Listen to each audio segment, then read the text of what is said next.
துல்ஹஜ் மாதத்திலே தான் இந்த துல்ஹஜ் மாதத்திலே தான் ஒரு உரை நிகழ்த்தினார்கள். துல்ஹஜ் 9வது நாள் அரஃபாவினுடைய மைதானம் எப்படிப்பட்ட மைதானம் தெரியுமா? சர்வதேச இஸ்லாமிய சமூகம் ஒன்றிணைந்து ஷிர்க் ஒழிக, ஏகத்துவம் ஓங்குக, ஏகத்துவம் இயங்குக என்று குரல் எழுப்பக்கூடிய ஒரு சபை, ஒரு மைதானம். அந்த மைதானத்திலே உயர்ந்தவன் தாழ்ந்தவன் என்ற விடயம் கிடையாது, உயர்ந்த ஜாதி தாழ்ந்த ஜாதி என்பது கிடையாது, மட்டம் தட்டல் கிடையாது, வெள்ளையன் கருப்பன் கிடையாது, பணமுள்ளவன் ஏழை கிடையாது. அனைவரும் ஹஜ்ஜாஜிகள், அனைவரும் முஸ்லிம்கள், அனைவரும் முஃமின்கள். ஒரு ஏழையும் ஒரு பணக்காரனும் இருவரும் காலை காலோடு இணைத்து தோளை தோளோடு இணைத்து இருக்கக்கூடிய ஒரு மைதானம்.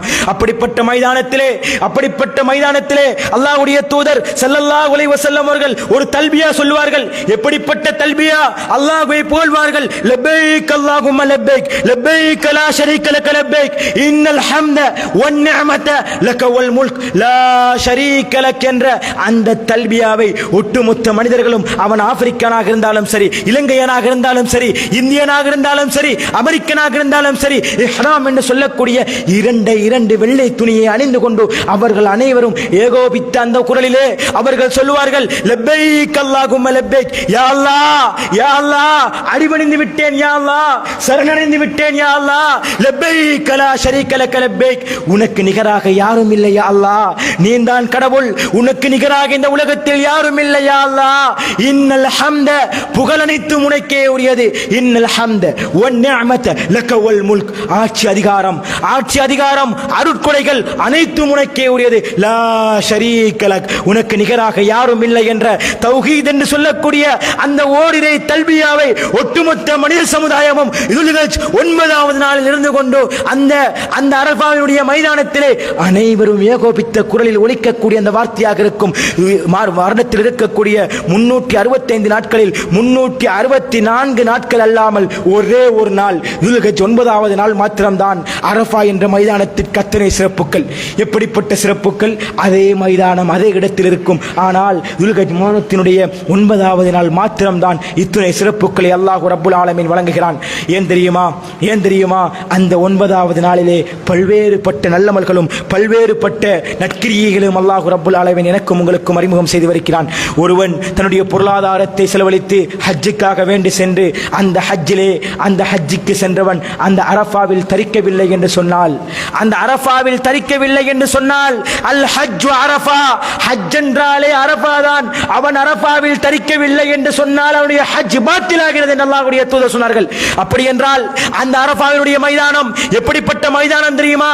நபிகள் நாயகம் ஸல்லல்லாஹு அலைஹி வஸல்லம் அவர்கள் தன்னுடைய வாழ்நாளிலே முதலாக ஒரே ஒரு ஹஜ்ஜை செய்தார்கள்.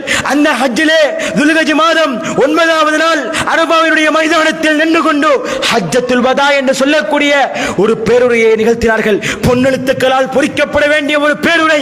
அந்த பேருரையிலே தன்னுடைய 23 வருட கால வாழ்க்கையை, தன்னுடைய 23 வருட கால தஅவா வாழ்க்கையை, அழைப்பு பணியை, இஸ்லாமிய பிரச்சாரத்தை ஒரு சில மணி நேரத்துக்குள் மக்களுக்கு மத்தியிலே சமர்ப்பித்தார்கள். அல்லாஹ்வுடைய தூதர், பெண்கள் விடயத்தில் கவனமாக இருந்து கொள்ளுங்கள், மனைவிமார்களுடைய உரிமைகளை சரியாக வழங்குங்கள், இதையெல்லாம் சொல்லிவிட்டு சொன்னார்கள். இந்த நாள் எப்படிப்பட்ட நாள் தெரியுமா? சஹாபாக்கள் எல்லாம் ஆச்சரியத்தில் கேட்டார்கள், யா ரசூலல்லாஹ், எப்படிப்பட்ட நாள்? கண்ணியமான ஒரு நாள் என்று சொன்னார்கள் அல்லாஹ்வுடைய தூதர். இந்த இடம் கண்ணியம் பொருந்திய இடம், மக்கமா நகரம், அரஃபாவினுடைய மைதானம். இதையெல்லாம் கேட்டுவிட்டு சொன்னார்கள், இதைவிட ஒரு முஸ்லிமுடைய மானம் மற்ற முஸ்லிமுக்கு கண்ணியம் பொருந்தியதாகும். ஒரு முஸ்லிமுடைய மானம் இன்னும் ஒரு முஸ்லிமுக்கு கண்ணியம் பொருந்தியது. எனவே மானம் விடயத்தில் கவனமாக இருந்து கொள்ளுங்கள். இதையெல்லாம் சொல்லிவிட்டு கடைசியாக சஹாபாக்களை பார்த்து கேட்டார்கள், என் அருமை தோழர்களே, நான் அல்லாஹ் ரப்புல் ஆலமீன் எனக்கு வழங்கிய அந்த அழைப்பு பணியை பூரணப்படுத்தி விட்டேனா? உங்களுக்கு நான் இந்த இஸ்லாமிய மார்க்கத்திலே அல்லாஹ் எதையெல்லாம் உங்களுக்கு கற்றுத்தரும்படி சொன்னானோ அவைகளெல்லாம் உங்களுக்கு சொல்லி தந்து விட்டேனா? சஹாபாக்கள் எல்லாம் சொன்னார்கள், ஆம் யா ரசூலல்லாஹ், அல்லாஹ்வின் தூதரே, நீங்கள் அனைத்தையும் எங்களுக்கு கற்றுத் தந்து விட்டீர்கள். அல்லாஹ் ரப்புல் ஆலமீனை வானத்தை நோக்கி பார்க்கிறார்கள். அல்லாஹ்வுடைய தூதர் பார்த்து விட்டு சொன்னார்கள், யா அல்லாஹ், நீதான் இவர்களுக்கு சாட்சி, நீதான் இவர்களுக்கு சாட்சி என்று சொல்லிவிட்டு சூரத்துல் மாயிதாவினுடைய ஒரு வசனத்தை ஓதி காட்டினார்கள். அல் யௌம அக்மல்து லக்கும் தீனக்கும் வ அத்மம்து அலைக்கும் நிஅமதி வ ரضيtu லக்குமுல் இஸ்லாம தீனா என்ற அந்த வசனத்தை ஓதி காட்டினார்கள். அன்பிற்குரிய இஸ்லாமிய சகோதரர்களே, அல்லாஹ்வினர்களே, அதாவது பிற்காலம் அதனுடைய விளக்கத்தை பின்னால் சொல்கிறேன். பிற்காலம் ஒரு காலம் வருகிறது, நபிகள் நாயகம் ஸல்லல்லாஹு அலைஹி வஸல்லம் அவர்கள் மரணிக்கிறார்கள். அதன் பின்னால் அபூபக்கர் சித்திக் ரலியல்லாஹு அன்ஹு அவர்கள் ஆட்சி பொறுப்பு ஏற்கிறார்கள்.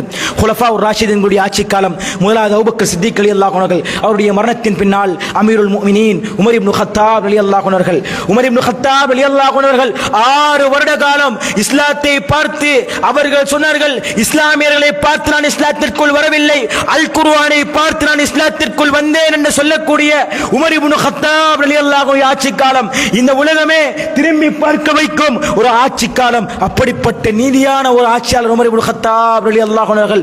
அந்த உமர் இப்னு கத்தாப் ரலியல்லாஹு அன்ஹு இடத்திலே ஒரு யகூதி வருகிறான். அன்ன ரஜுல மினல் யஹூத், யகூதியைச் சேர்ந்த ஒரு மனிதன் உமர் இப்னு கத்தாப் ரலியல்லாஹு அன்ஹு இடத்திலே வந்து கேட்கிறான். கால யா அமீரல் முஃமினீன், மூமின்களுடைய தலைவரே, இன்னக்கும்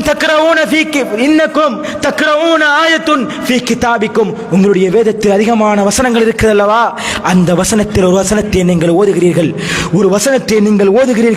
அந்த வசனம் யகூதிகளாகிய எங்கள் மீது இறங்கி இருந்தால் லத்தഖதுனா தாலிகல் யௌம ஈதா, அந்த தினத்தை நாங்கள் பெருநாளுடைய தினமாக எடுத்திருப்போம். உமர் இப்னு கத்தாப் ரலியல்லாஹு அன்ஹு அவர்கள் மூமின்களுடைய தலைவர், அப்படியே அவருக்கு தூக்கி வாரி போட்டு விட்டது.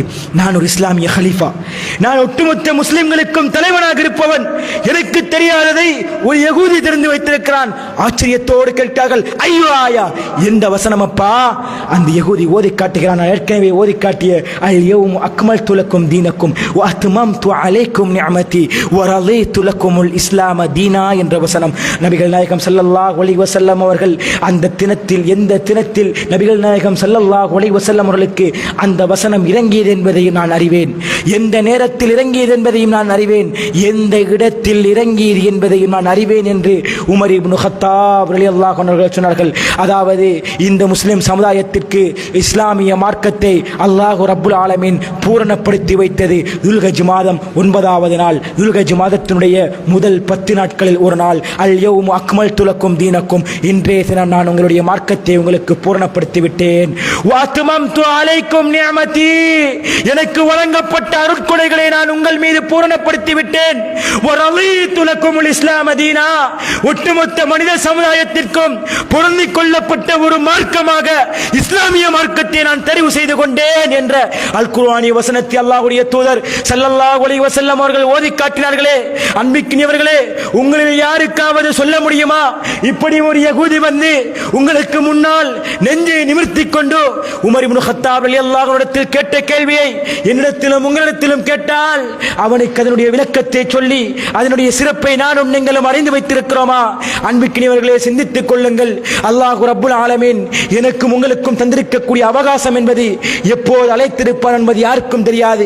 எனவே அன்பிற்கினியவர்களே, இந்த அரஃபாவினுடைய தினம் இப்படிப்பட்ட சிறப்பு வாய்ந்த தினம்.